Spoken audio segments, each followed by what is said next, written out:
네, 21대 국회의원 선거. 코로나19로 상황이 여전히 우리를 위협하고 있지만 방역 수칙을 잘 지키면서 투표에도 참여해야 할 텐데요. 변현진 기자와 함께 이번 21대 국회의원 선거 관련 내용들 짚어보도록 하겠습니다. 변 기자 어서 오십시오. 안녕하십니까? 예. 자, 사전투표 열기로 봐서는 코로나19로 선거를 할 수 있겠느냐 이런 좀 우려는 불쑥시키는 것 같은데요. 예, 이미 아시겠지만 코로나19 사태 가운데에서도 총선은 예정대로 진행됩니다. 예. 투표소는 전국 14,330곳에 마련됐고요. 접근성을 높이기 위해 대부분이 1층이나 승강기가 마련된 곳에 마련됐습니다. 투표는 15일 오전 6시부터 오후 6시까지 진행되고요. 준비물은 주민등록증이나 운전면허증, 여권, 학생증 또는 기타 공공기관이 발행한 사진이 첨부된 신분증명서를 챙겨가시면 됩니다. 예. 그리고 반드시 마스크를 착용하셔야 될 것이고요. 그렇군요. 앞서도 얘기했듯이 사전투표율이 역대 최고를 기록했습니다. 네, 지난 10일과 11일 이틀 동안 사전투표가 진행됐습니다. 1,174만 명의 유권자가 투표에 참여했는데 네. 투표율 26.7%로 역대 총선에서 가장 높은 사전투표율을 기록했습니다. 선관위 관계자들은 코로나19로 인한 그 분산 효과로 평가했고요. 예. 이외에도 국내가 아닌 해외에서는 지난 6일까지 투표가 진행됐습니다. 투표에 제외 국민 17만 1,000여 명 중 4만 858명이 참여했는데 투표율 23.8%를 기록했습니다. 동남아 지역 같은 경우 역대 최고율의 투표율을 기록했지만 종합적으로 봤을 때 역대 최저였다고 하니 이런 부분들이 선거에 어떤 영향을 끼칠지 두고 봐야 될 것 같습니다. 예.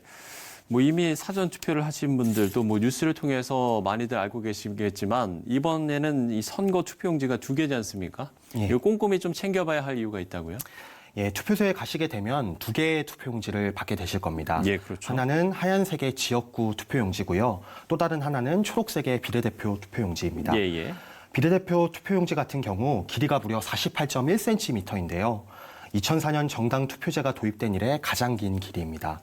투표용지가 너무 길어지면서 개표기로 개표가 불가능하기 때문에 일일이 손으로 좀 개표를 해야 되는 부작용도 예. 생겨났고요. 용지가 길어지게 된 이유는 여러 소수 정당들이 비례대표석을 차지하기 위해서 난립했기 때문으로 볼 수 있습니다.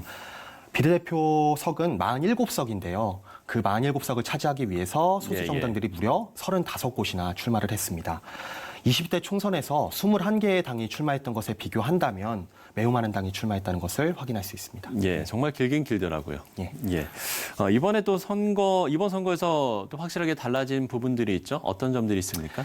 예, 우선 가장 큰 특징은 만 18세 고3 학생들도 투표에 참여할 수 있게 됐다는 겁니다. 네. 투표에 참여할 수 있는 그 고등학교 3학년 학생 수는 52만 명이 투표에 첫 투표를 하게 될 거고요. 또 달라진 점은 투표 인증이 좀 자유로워졌다는 것입니다. 20대 총선에서는 특정 그 후보를 연상시킬 수 있는 V 표시나 엄지척 인증샷 같은 경우에는 허용이 되지 않았는데 이번 총선에서는 얼마든지 가능합니다.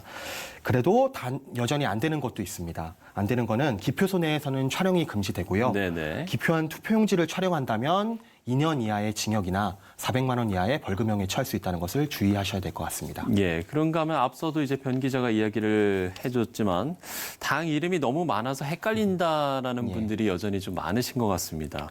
이렇게까지 좀 된 것의 표심이 또 어디를 향할지도 우리가 관심인 것 같아요. 네. 이미 아시겠지만 이번에 도입된 준연동형 비례대표제로 인해서 말도 많고 탈도 많은 위성정당들이 생겨났습니다. 예. 준연동형 비례대표제는 지역구 당선 의원이 많을수록 비례대표로 가져갈 수 있는 의석수가 줄어들기 때문에 비례대표 의석을 확보하려는 의도로 별도의 당을 만들어낸 것입니다. 거대 양당이 지역구 의원이 출마하지 않는 위성정당을 만들어내면서 비례대표 투표지가 3번부터 시작되는 해프닝도 발생을 했고요. 예. 준연동형 비례대표제를 도입한 주요 취지가 소수 정당들의 정치 참여 기회를 늘리는 것인데 이런 거대 정당들이 정치 전략으로 이용하면서 국민들의 혼란만 가중됐다는 점은 아쉬움으로 남고 있습니다. 예. 말씀을 해주신 대로 비례대표 용지는 3번부터 시작되기 때문에 이런 부분들은 좀 이 뉴스를 보고 계시는 시청자 여러분께서도 좀 참고를 하시면 도움이 될 것 같아요. 네. 앞서 얘기를 했지만 우리가 사전 투표율로 봐서는 당일 투표도 역시 좀 투표율이 상당히 높을 것으로 예상이 되고 있죠. 예, 역사상 유례없는 비상사태를 몰고 온 이 코로나19가 선거에 영향을 줄 가능성은 배제할 수는 없습니다. 네. 그러나 역대 최고치의 사전 투표를 기록을 했고 선관위가 실시한 그 유권자 조사에서도 반드시 투표하겠다는 의견이 72.7%였습니다. 이것을 보면 국민들의 정치적 관심도가 매우 높아졌다는 것을 확인할 수 있고요. 예. 코로나19는 전 국민에게 해당되는 위기이긴 합니다만 그래도 가장 큰 영향을 받는 것은 비교적 감염 시의 위험도가 높은 고령층이나 어린 자녀들을 둔 젊은 부모들일 것입니다. 어떤 연령층이 얼마나 참여하느냐가 선거에 영향을 미치는 만큼 고령층이나 젊은 부모들이 얼마나 투표에 참여할지 관심이 모아지고 있습니다. 예. 뭐 투표소에서도 방역 관리를 철저히 하겠습니다만 이제 개인적으로 투표를 하러 갈 때 지켜야 할 수칙도 있다고요. 네, 우선 반드시 마스크를 착용을 하셔야 될 거고요. 네네. 투표소에 가시게 되면 발열 체크를 한 뒤에 손 소독을 하고 그다음에 일회용 비닐 장갑까지 착용을 해야 투표에 임하실 수 있습니다. 예. 이는 4.15 총선 투표 참여 대국민 참여 수칙에 따른 것인데요.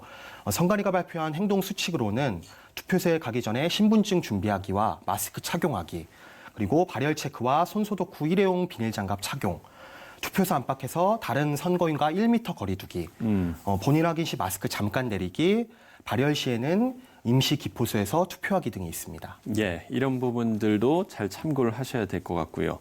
자, 그런가 하면 기독교계에서는 기독자유통일당의 예상 득표율에 대한 상당한 관심이 모아지고 있는데 현재까지 좀 어떤 전망들이 나오고 있습니까? 예, 이번 21대 국회의원 선거에서 기독교 사상을 기치로 출마한 당은 기독자유통일당이 유일합니다. 예. 이로 인해 기독자유통일당이 의석을 가져갈 수 있을 것인지 이런 기독교인들의 관심도 매우 높은데요. 김문수 기독자유통일당 공동선거대책위원장은 예. 한 인터뷰에서 여론조사에서 지지율이 매우 빠르게 올라가고 있다면서 총선 당일에는 3%를 넘어 5%까지 지지를 얻을 수 있을 것이라고 전망하기도 했습니다. 예. 비례대표 의석을 얻기 위해서는 최소 3%의 지지가 필요한데요. 그렇죠. 기독자유통일당이 어떤 결과를 얻게 될지 귀추가 주목되고 있습니다. 예. 모쪼록 투표와 또 개표까지 안전하게 잘 마무리가 됐으면 좋겠다라는 생각이 들고요. 우리가 이제 무엇보다 선거 당일에 이 소중한 한 표를 행사하는 일, 그 의미가 정말 남다르다는 생각이 드는데 그 의미를 다시 한번 좀 짚어주신다면요? 예, 21대 총선은 코로나19라는 그런 국가적 위기 앞에서 어두운 분위기 속에서 진행이 됩니다. 네. 그러나 예상을 깬 높은 사전 투표율은 국민들이 이 어려움을 극복해 나갈 좋은 정치인의 탄생을 기대하고 있다는 건데요. 이번 21대 총선을 통해 국민들에게 신뢰를 주고 분열이 아닌 화합을 이끄는 그런 참 정치인의 탄생을 기대합니다. 예. 또 무엇보다 중요한 기독교 신앙을 수호할 수 있는 좋은 정치인의 당선을 위해 우리 한국교회 성도들이 하나님께 지혜를 구하고 소중한 한 표 한 표를 행사해야 될 것이라는 생각이 듭니다. 예. 감사합니다. 모든 국민들의 바람처럼 정치인 선진화가 이루어지는 토대가 마련되는 선거가 되기를 저희도 기대하도록 하겠습니다. 변현정 기자 이야기 나눠봤습니다. 오늘 말씀 고맙습니다. 감사합니다.